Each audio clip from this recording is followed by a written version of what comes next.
avoka nanga Yesu yoleyo ndelakanga ofana pembeni ya papa okata makambo nanga. J'ai intitulé le message de cet après-midi sur la vie de Jonas. La vie de Jonas. Il y a beaucoup à parler dans la vie de Jonas. Mais comme je vais juste prendre un temps pour expliquer un peu ce que Dieu m'a mis à cœur de partager avec le bien-aimé, avec tout le peuple de Dieu qui nous suit, ce que Dieu m'a mis à cœur de partager par rapport à la vie de Jonas. Premièrement, nous devons déjà comprendre que Jonas, c'est le type de notre Seigneur et Sauveur Jésus-Christ de Nazareth. Par rapport au livre de 1 Pierre, chapitre 1, le verset 11. Si nous pouvons le lire, 1 Pierre,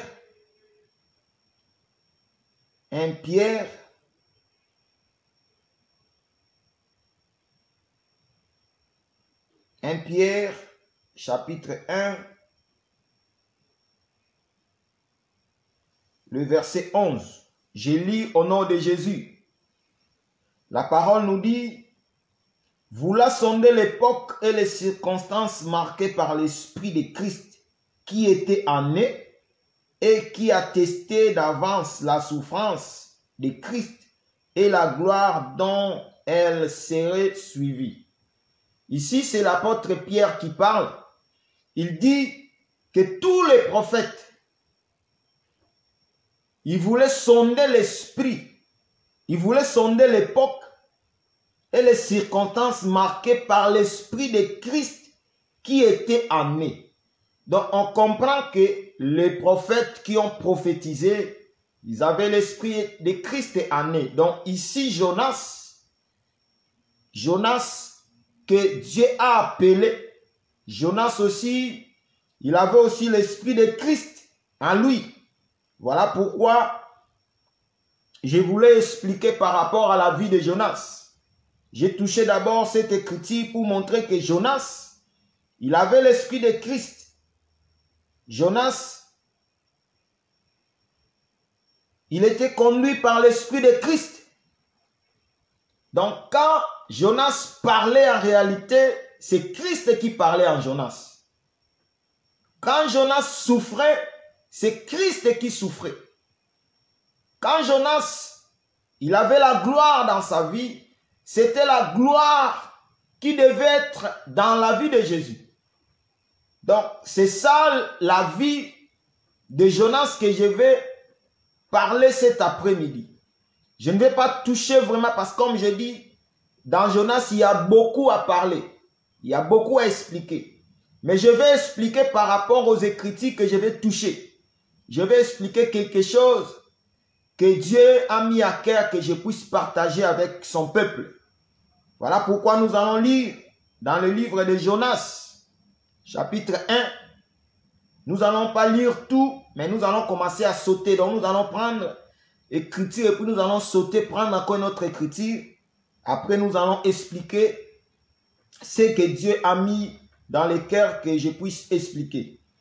Je lis d'abord le livre de Jonas, chapitre 1, le verset 5. Je lis au nom de Jésus. Le marinier eurent peur. Ils implorèrent chacun leur Dieu.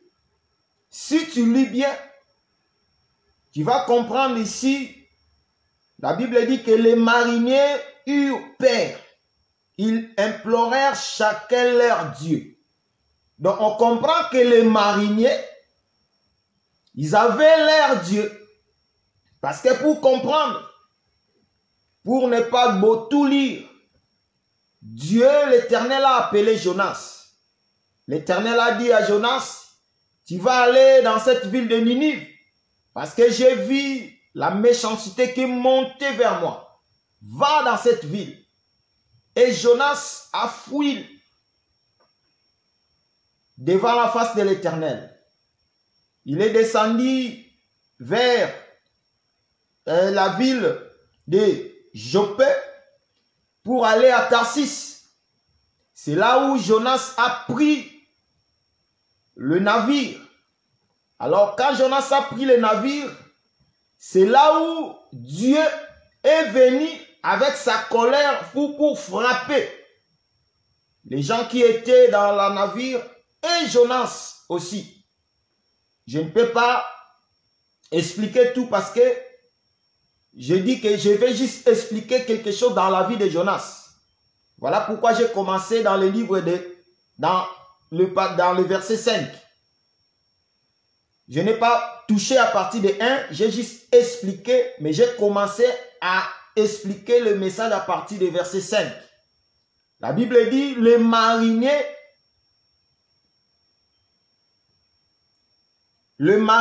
eurent peur et ils implorèrent chacun leur Dieu. Comme je venais de dire, ici nous allons comprendre que les mariniers, chacun avait son Dieu. Voilà pourquoi quand il y a la peur qui s'est emparée, la Bible dit chacun commence à implorer leur Dieu. Ils commencent à crier à leur Dieu de venir à leur secours.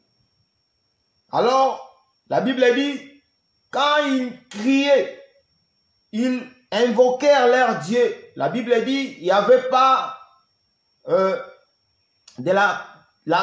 vague montait encore de plus en plus. Et il y a beaucoup de choses qui se passaient encore où les mariniers commençaient à jeter même des biens dans l'eau pour assouplir un peu la navire, pour que la navire ne puisse pas chavirer ou s'immerger dans l'eau. Mais la Bible dit, rien n'a été fait. Nous allons encore lire le verset 8 jusqu'à 10 et puis nous allons sauter, nous allons lire le verset 16. J'ai lu au nom de Jésus. Alors, ils lui dirent,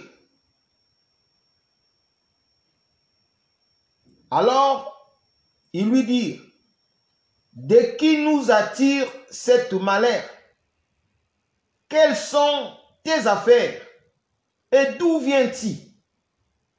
Quel est ton pays?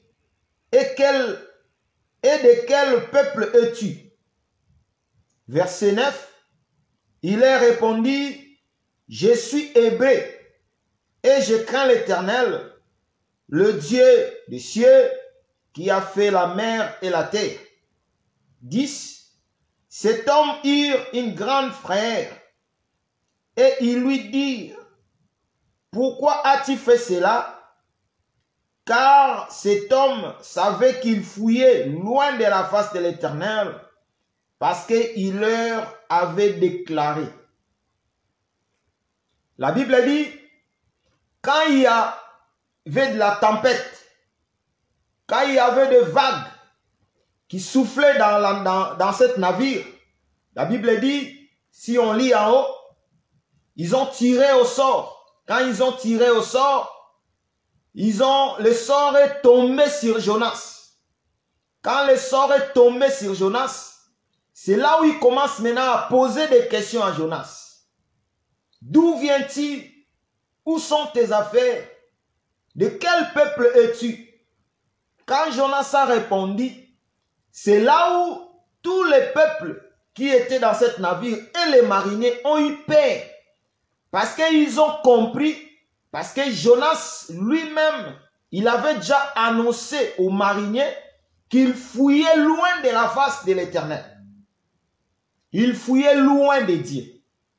Nous allons maintenant lire le verset 16. Cet homme furent saisis d'une grande crainte de l'Éternel et ils offrirent des sacrifices à l'Éternel et ils furent devés. Pour que ces mariniers puissent offrir des vœux, des sacrifices à l'Éternel, parce qu'ils ont vu la main de Dieu. Ils ont vu la main de Dieu parce que Jonas a dit aux mariniers, prenez-moi, jetez-moi dans la mer. Si vous me jetez dans la mer, comme c'est la mer qui nous tourmente, c'est la mer qui nous menace, jetez-moi dans la mer et la mer va se calmer. Quand ils ont jeté Jonas dans la mer, la Bible dit la mer s'est calmée. C'est là où le verset 16 nous dit que ces mariniers ou le peuple qui était dans cette navire, ils ont eu crainte. Ils ont compris que cet homme, il était vraiment un serviteur de Dieu. Voilà pourquoi ils ont compris. Après, ils ont offert des sacrifices à l'Éternel et puis ils ont fait des vœux aussi à l'Éternel. Pourquoi j'ai touché ces écritures 5, 8 à 10 et puis 16? Je voulais juste toucher sur la vie de Jonas. Je vais parler par rapport à Jonas qui fuit l'Éternel, qui vient à Joppé et qui part vers Tarsis. Or, l'Éternel, le Dieu vivant, Jésus-Christ de Nazareth, le Dieu que nous célébrons, le Dieu de gloire, a appelé Jonas. Quand Dieu a appelé Jonas, Jonas commençait à fuir l'Éternel. C'est là où je me suis posé la question pour savoir, quand Jonas fouillait la face de l'Éternel, quand Jonas fouillait loin de l'Éternel, Dieu ne le voyait pas. Dieu voyait Jonas en train de fuir. Dieu voyait Jonas en train de partir vers Joppé. Dieu voyait Jonas en train de payer le prix pour s'embarquer dans cette navire. Dieu voyait. Mais pourquoi pas Dieu sait intervenir avant que Jonas puisse venir à Joppé, puisse entrer dans la navire pour que Jonas attire le malheur dans la vie des innocents? C'est là où j'ai pris cet enseignement pour nous parler de la vie de Jonas. Jonas qui est l'image de notre Seigneur et Sauveur Jésus-Christ. Quand Jonas fuit la volonté de Dieu, quand Jonas fuit la face de Dieu, quand Jonas fuit loin de l'Éternel, Jonas fuit pour aller vers un peuple.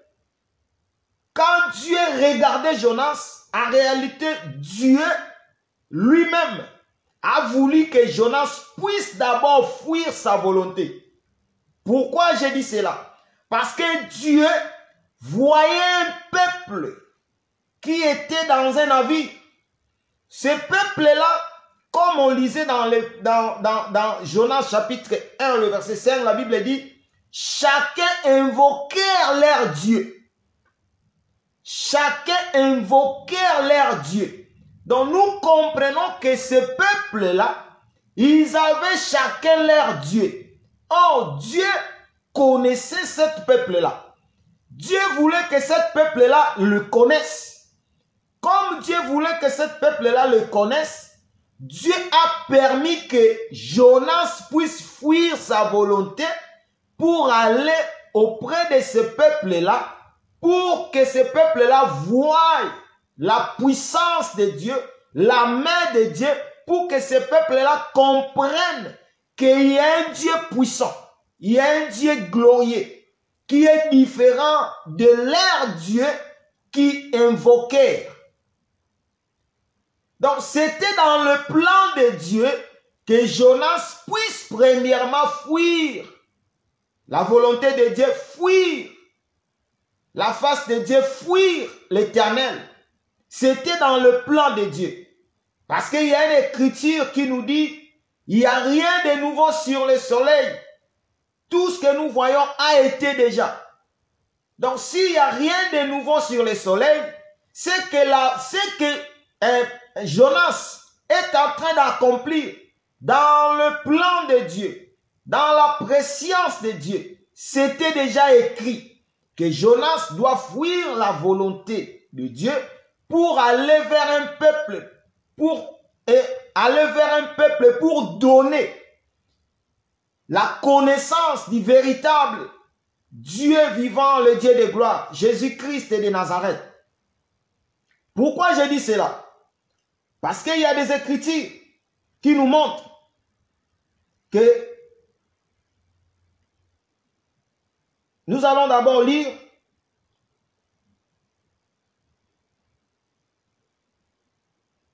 dans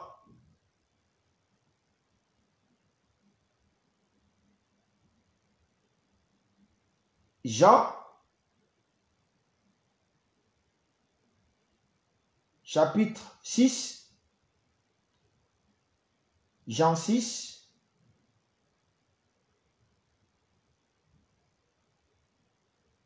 « 44.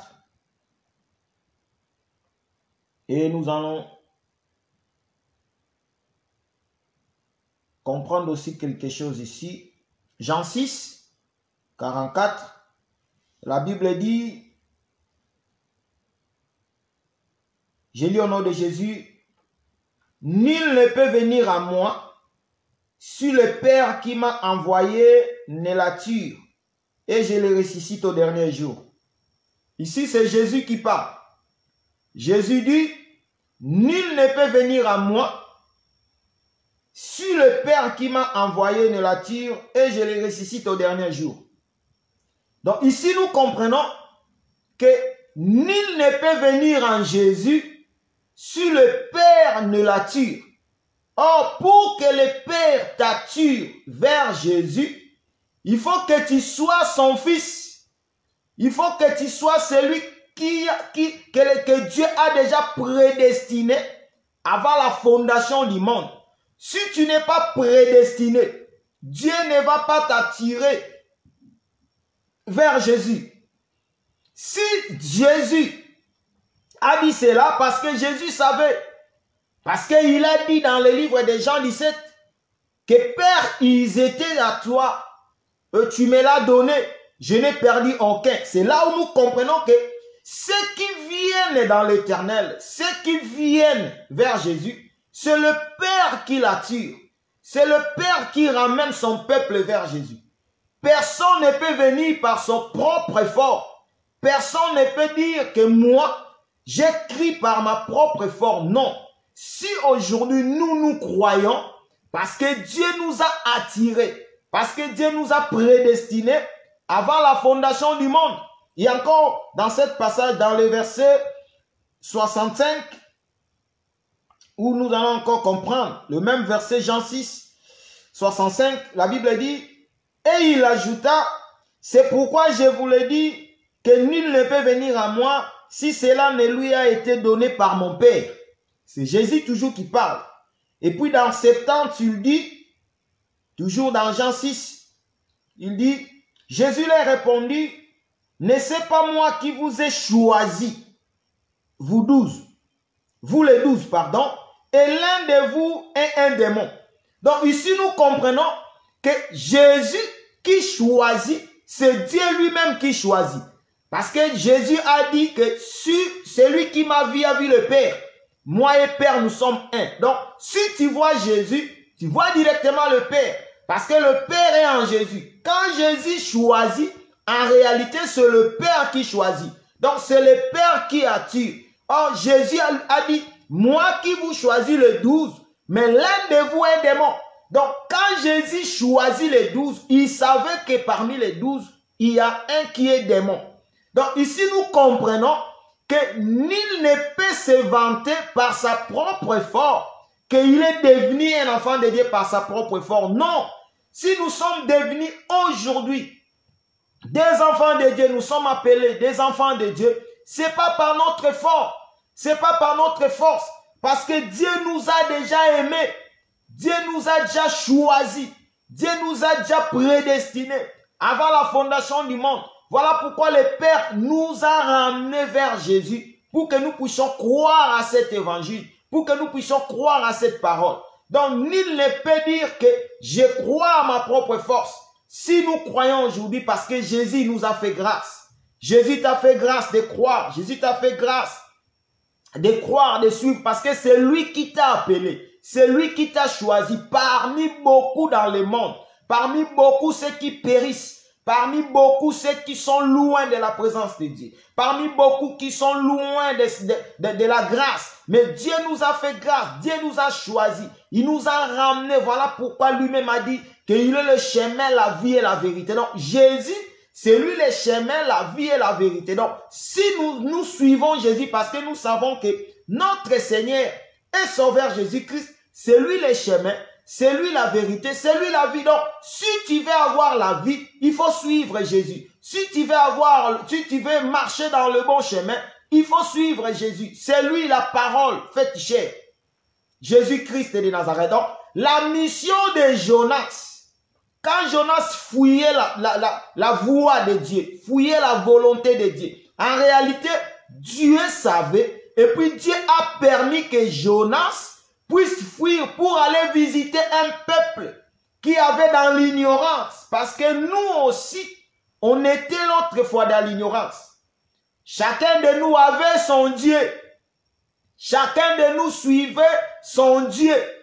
Chacun de nous, il priait comme il veut. Parce qu'on était encore dans l'ignorance. On ne savait pas ce qu'on faisait. C'est ça aussi ce que les gens qui étaient dans la navire, ce qu'ils faisaient. Ils ne savaient pas ce qu'ils faisaient. Mais il y avait un homme qui était là avec eux, qui avait le nom de l'Éternel, qui portait le nom de l'Éternel, qui avait Dieu en lui. Et Dieu a permis pour que ce peuple puisse comprendre, ce peuple puisse suivre sa voie. Nous allons prendre Ésaïe.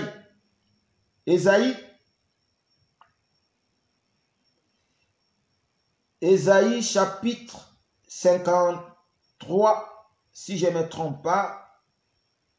Ésaïe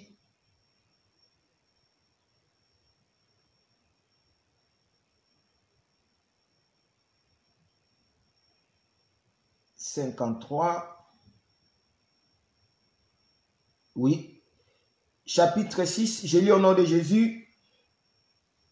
Nous étions tous errants comme des brebis, chacun suivrait sa propre voie, et l'Éternel a fait retomber sur nous l'iniquité de nous tous. Donc, on était tous errants, on était tous dans l'ignorance, on était tous loin de la présence de Dieu, on était tous loin, mais Dieu nous a fait grâce. Dieu, il nous a fait grâce. Dieu nous a ramenés dans son chemin. Dieu nous a ramenés dans le message. Voilà pourquoi quand nous venons dans ce monde, il y a beaucoup de nous, ils ont passé dans le temps qu'on appelle le temps de l'ignorance. Le temps où nous avons commis des péchés, nous avons commis des abominations. Il y a beaucoup qui étaient des voleurs, qui étaient des prostituées, qui étaient des sorciers, qui faisaient beaucoup, qui n'étaient pas dignes devant Dieu, dans la présence de Dieu. Mais quand Dieu s'est révélé à nous, nous avons compris Dieu, nous avons compris le roi de gloire, nous avons changé notre direction, nous avons changé notre voie, nous avons changé notre marche, parce que nous avons compris que avant on était des ignorants, avant chacun suivrait sa propre voie. Nous sommes retournés vers notre pasteur, le berger de notre âme. Comme Pierre dit, qu'on était errants. L'apôtre Pierre nous dit aussi, on était errants, loin de Dieu. Mais l'Éternel nous a fait grâce de retourner vers le pasteur, le gardien de notre âme. Or, celui qui garde notre âme, c'est notre Seigneur et Sauveur Jésus-Christ. Personne ne peut garder ton âme. Personne dans ce monde ne peut garder ton âme comme Jésus. Voilà pourquoi il a dit dans sa parole que l'âme qui pêche, celle qui mourra. Donc votre âme, c'est Jésus qui les garde. Votre âme, c'est Jésus qui les protège. C'est lui le gardien de notre âme. On était errant, on était loin de la face de Dieu. Donc Dieu a permis que Jonas puisse aller visiter ce peuple puisse aller visiter le peuple qui était dans cette navire. Parce que Jonas est l'image de notre Seigneur et Sauveur Jésus-Christ. Or, quand Jonas vient dans cette navire, en réalité, Jonas qui est le chemin, la vie et la vérité, il vient pour donner la vie. Il vient pour montrer le chemin. Voilà pourquoi il a donné la vie. Parce que quand chacun des mariniers criait à son Dieu, Jonas, il était là. Il ne faisait rien. Chacun commence à crier, jeter même ses biens dans l'eau, dans la mer. Il voyait la mort. Il voyait que nous allons mourir.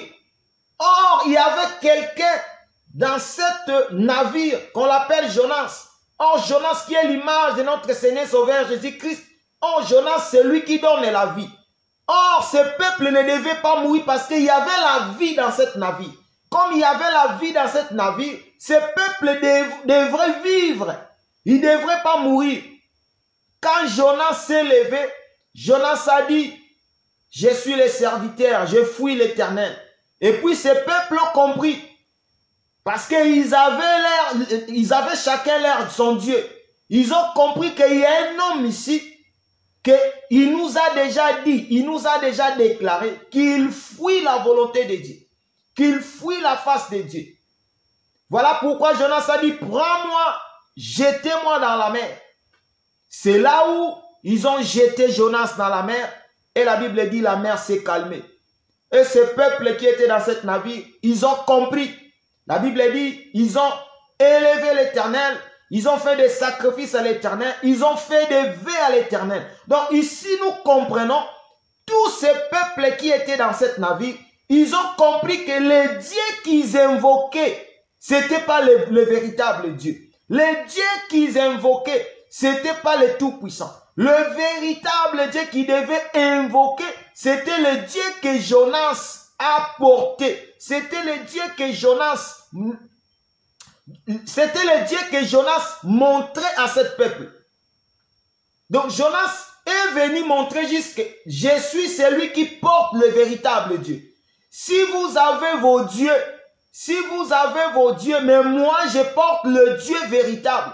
Si vous croyez à ce Dieu que je porte, vous allez vivre. Et puis quand ils ont jeté Jonas dans la mer, la Bible dit ces peuples ont fait des sacrifices et des vœux. Ici nous comprenons que ces peuples, ils ont compris qu'aujourd'hui nous devons accepter le Dieu de Jonas. Nous devons accepter et adorer et faire des sacrifices et des vœux dans la vie de Dieu que Jonas porte. Or, Jonas, l'image de notre Seigneur Sauveur Jésus-Christ, en réalité, ces peuples-là, ils ont crié à Christ. Ils ont crié à Dieu, le véritable. Ils ont abandonné les idoles. Ils ont abandonné tous les statues. Ils ont abandonné tous les idolâtres. Les idolâtres. Ils ont abandonné les magies. Ils ont abandonné tout. Parce que quand on dit chacun implorait leur Dieu, or nous comprenons qu'il y a beaucoup qui implorent même des magies, qui font des idoles, qui adorent des hommes. Donc ici, tous ces peuples-là, ils ont compris et ils ont abandonné les idoles, des magies. Ils ont tout abandonné pour croire au Christ, qui est l'image de notre Seigneur Sauveur Jésus-Christ que Jonas portait. Ils ont crié et Dieu les a fait grâce. Or, il y a déjà une écriture qui nous dit dans le livre de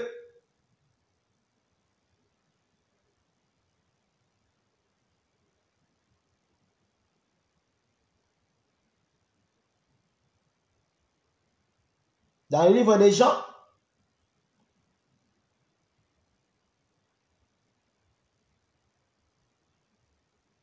Jean chapitre 11, le verset 50. Je lis au nom de Jésus, Jean chapitre 11, le verset 50. Vous ne réfléchissez pas qu'il est dans votre intérêt qu'un seul maire pour le peuple et que la nation entière ne périsse pas. Ici, c'est Caïphe le souverain sacrificateur qui parle. Il dit, il est avantageux qu'un seul homme meurt que tout le peuple entier. Donc ici nous comprenons, il se complote déjà pour faire mourir notre Seigneur et Sauveur Jésus-Christ. Or ici aussi, dans cette navire, la Bible dit, Jonas a dit, prenez-moi, jetez-moi dans l'eau.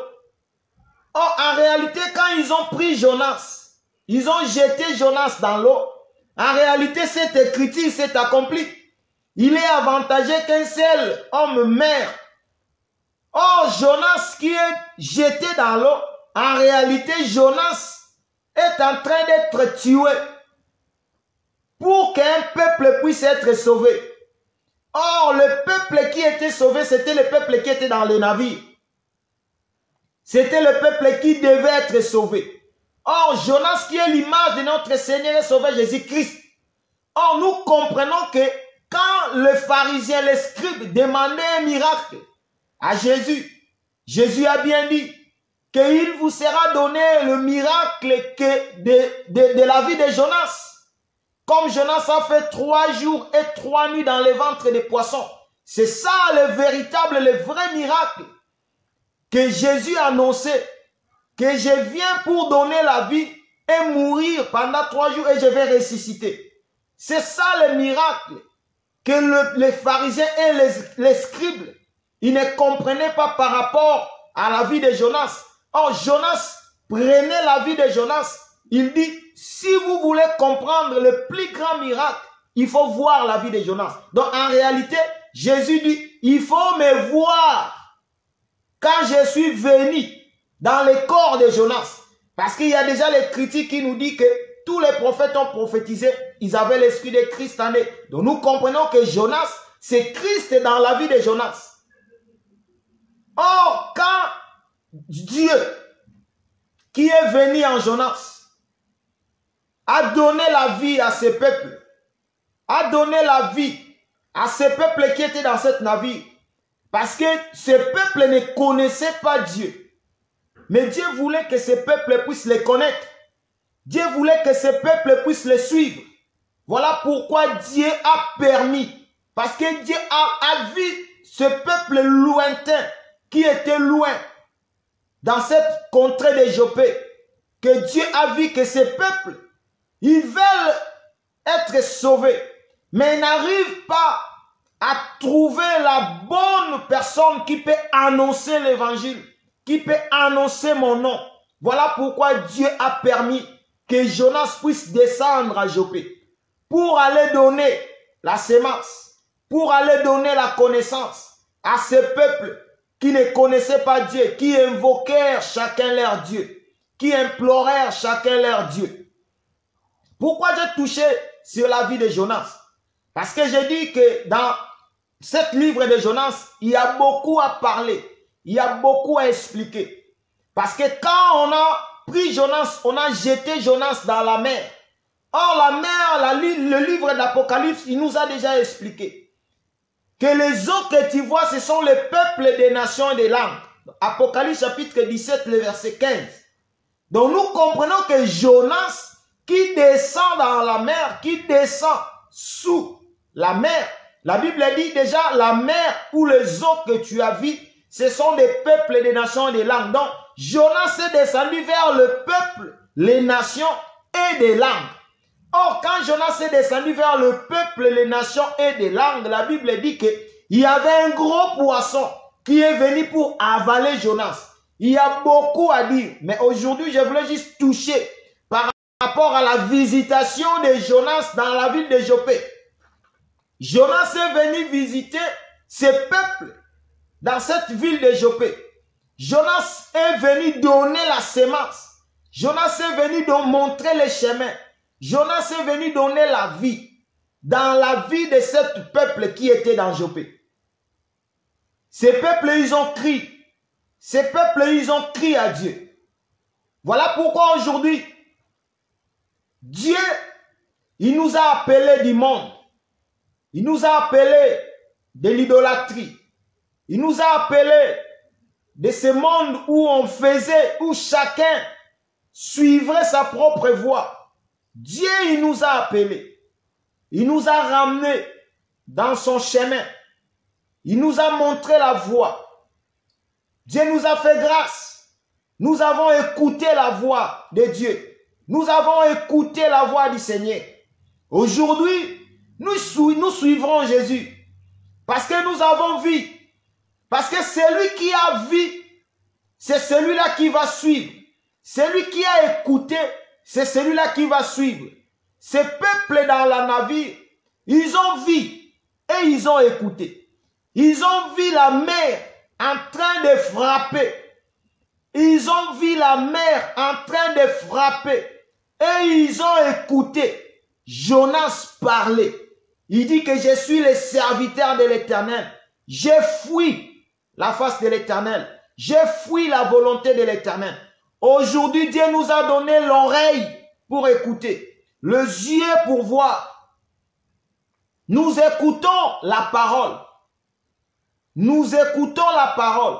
Quand nous écoutons la parole, nous voyons ce qui se passe dans ce monde. Nous voyons ce qui se passe au milieu de nous. Nous voyons ce qui se passe dans nos entourages. Nous comprenons que nous sommes différents de beaucoup dans ce monde.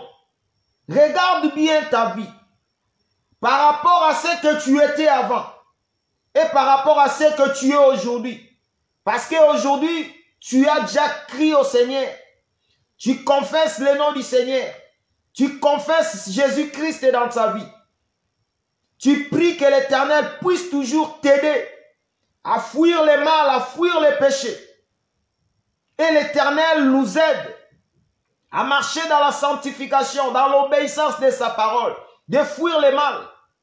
Mais quand tu vois maintenant tout autour, quand tu regardes ce qui se passe dans ce monde, quand tu vois l'homosexualité en train de monter, quand tu vois tout ce que le monde est en train de mettre en place, c'est ça, Dieu nous a donné les yeux pour voir, pour comprendre. Et Dieu nous a donné l'oreille pour entendre, écouter sa parole. Aujourd'hui, nous écoutons la parole de Dieu et nous mettons en pratique la parole et nous voyons ce qui se passe dans le monde. Voilà pourquoi nous avons compris que nous ne devons pas se conformer à la siècle présent. Parce que la siècle présent, c'est l'ennemi qui domine. Cette siècle présent, c'est le diable qui domine. C'est lui qui règne dans ce monde où nous sommes. Nous, peuple qui sont venus d'en haut, peuple que Dieu a appelé, nous ne devons pas se conformer dans ce siècle présent. Mais nous devons tout le temps renouveler notre intelligence par rapport à la parole, non par rapport à ce qui se passe dans ce monde. Nous devons renouveler notre intelligence, notre sagesse. Or, celui qui donne l'intelligence et la sagesse, c'est Dieu. Or, l'intelligence et la sagesse viennent que par la parole. Quand nous écoutons la parole, quand nous mettons en pratique la parole, c'est là où il y a l'augmentation de l'intelligence et la sagesse. Voilà pourquoi la Bible dit dans les derniers temps, il y aura l'augmentation de la connaissance de Dieu. Or, tu ne peux pas augmenter la connaissance si tu n'écoutes pas la parole, si tu ne mets pas en pratique la parole. Pour augmenter la connaissance, il faut écouter, il faut mettre en pratique la parole. Donc, Dieu, l'Éternel a permis à Jonas de descendre à Joppé. Quand même la Bible dit que Jonas fouillait la volonté de Dieu, mais Dieu a permis que Jonas puisse descendre à Joppé. Parce que Dieu voyait un peuple que Dieu doit sauver à travers Jonas. Parce que si Jonas a directement écouté la voix et parti directement à Ninive, ce peuple qui était à Joppé, il ne devait pas être sauvé. Ce peuple qui était à Joppé, il ne devait pas comprendre, connaître l'Éternel. Mais Dieu a permis que Jonas puisse descendre à Joppé pour que le peuple qui était à Joppé de comprendre qui est l'Éternel, qui est Dieu. Parce que ils avaient leur Dieu. Aujourd'hui, le véritable Jonas qui est venu vers nous, qui nous a montré le chemin, qui nous a montré le Père. C'est notre Seigneur et Sauveur Jésus-Christ. Or, la Bible dit, Dieu lui-même a dit que je suis venu pour les brebis perdues d'Israël. Mais Dieu a dit que le père des enfants, on ne donne pas aux chiens. Et cette femme cananéenne qui est l'image de la chienne, la Bible dit, à travers la foi, cette femme, elle a eu la guérison de sa fille. Or, nous comprenons que quand Dieu accorde la délivrance dans la vie de la fille de la femme cananéenne, en réalité, c'est Dieu qui visite la femme cananéenne. Or, la femme cananéenne, c'est une païenne. Qu'elle vit dans l'idolâtrie, qui ne connaissait pas Dieu. Mais elle croyait quand même que si elle vient vers Dieu, Dieu va faire quelque chose dans la vie de sa fille. Et puis par la foi de cette femme cananéenne, et cette femme a vu la visitation de Dieu. Nous aussi on était loin, mais Dieu par son amour, il nous a envoyé son fils. Donc en réalité, quand Jonas fuyait, en réalité Dieu manifestait son amour pour le peuple qui était en Jopé. Dieu voyait ce peuple. Dieu voyait Ninive. Et Dieu voyait aussi le peuple qui était à Jopé. Dieu a manifesté l'amour pour ce peuple qui était à Jopé. Voilà pourquoi Dieu a détourné le chemin de Jonas, pour que Jonas puisse descendre en Jopé, pour donner la sémence, montrer la connaissance à ce peuple. Aujourd'hui aussi, Dieu nous a fait grâce. Dieu est en train de faire aussi grâce dans la vie de beaucoup de nos bien-aimés. Dieu est en train de détourner le chemin de beaucoup qui vivaient dans le péché. Mais Dieu est en train de détourner leur chemin, qui vivaient dans l'idolâtrie, qui se prosternaient devant des statues. Dieu est en train de détourner leur chemin parce qu'ils sont prédestinés. Ils sont les élus de Dieu. Dieu les a déjà prédestinés avant la fondation du monde. Tu ne peux pas retourner vers Dieu si tu n'es pas venu vers lui. Parce que nous sommes des blés que Dieu a jetés sur la terre. Nous sommes des blés que Dieu a sémés sur la terre. Or, s'il y a l'ivraie, s'il y a le blé, il y a aussi l'ivraie. Or, tout blé, là où Dieu a mis tout blé, ce blé-là doit croître, doit germer, doit donner des fruits dignes de repentance. Nous sommes des blés que Dieu a jetés sur la terre et nous devons donner des semences. Même s'il y a encore d'autres qui vivent dans le péché, nous aussi, autrefois, on vivait dans le péché, on était loin, mais Dieu nous a fait grâce parce que nous sommes de blés que Dieu a jetés sur la terre. Il y a encore d'autres bien-aimés, nos frères et sœurs qui sont des blés que Dieu a jetés partout dans cette terre qui est l'image du monde. Mais ce blé-là doit croître et doit donner la sémence. La sémence qui est le fruit de l'esprit. La visitation de Jonas dans la ville de Jopé. La vie de Jonas. Jonas qui est l'image de notre Seigneur. L'Éternel est venu visiter son peuple. Voilà pourquoi il a dit dans sa parole que le royaume des cieux est au milieu de vous. Donc aujourd'hui, le royaume des cieux est au milieu de nous. Tu vis avec les royaumes. Tu marches avec les royaumes.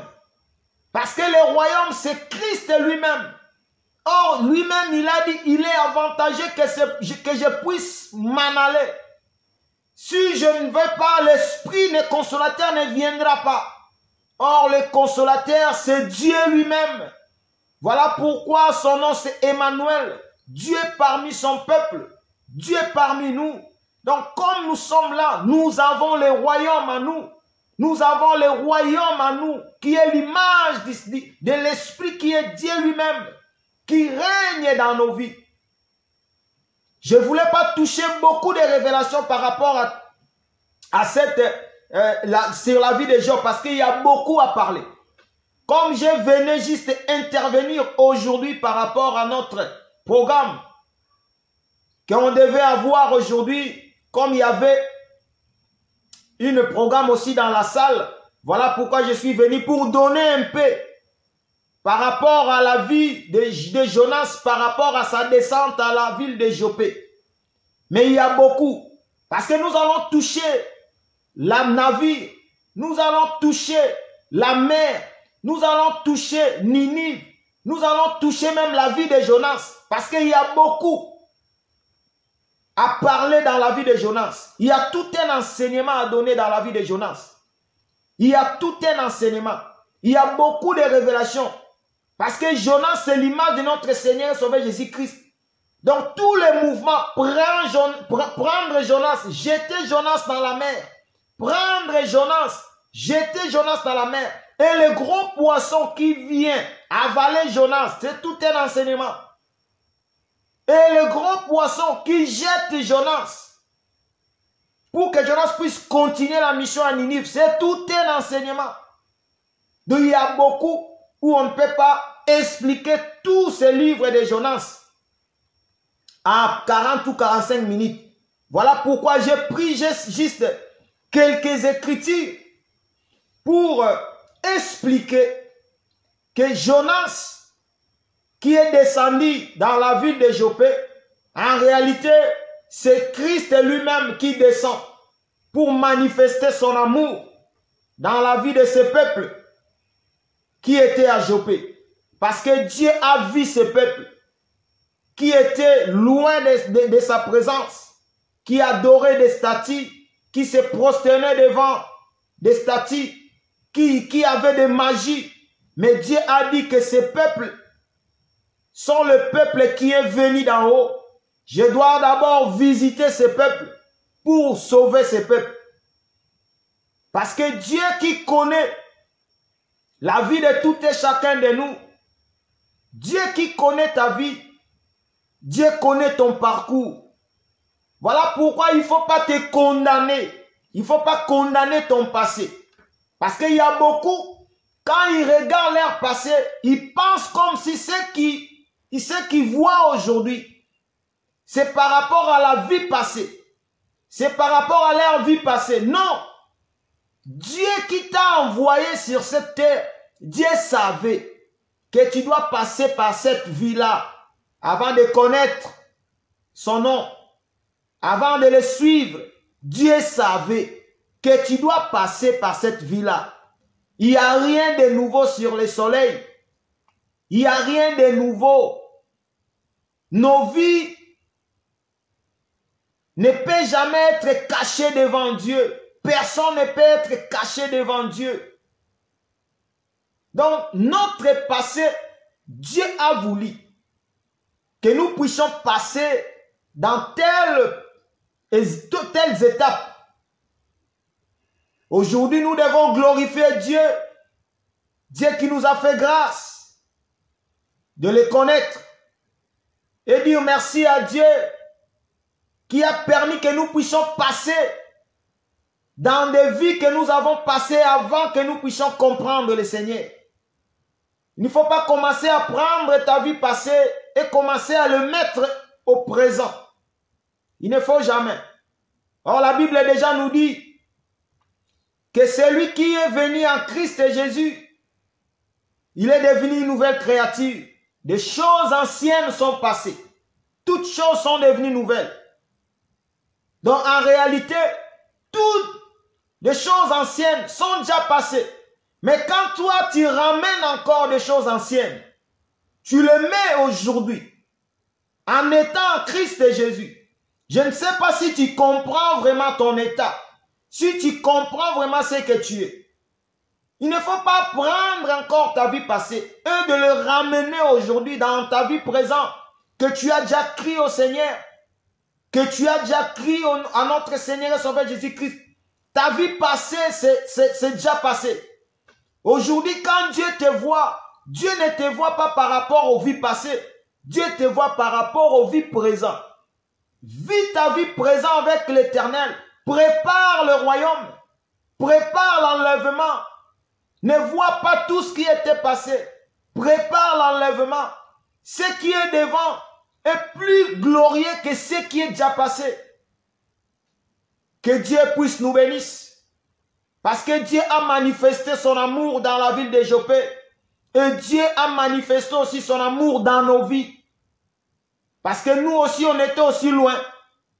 On vivait loin. Chacun suivrait sa propre voie. On était des errants. Mais l'amour de Dieu s'est retombé sur nous. Dieu a retombé son amour en nous. Dieu a retombé son amour en Jésus pour que Jésus puisse venir nous sauver. Aujourd'hui, nous sommes des enfants de Dieu. Aujourd'hui, nous proclamons le Seigneur parce que Dieu, c'est lui le roi des gloires.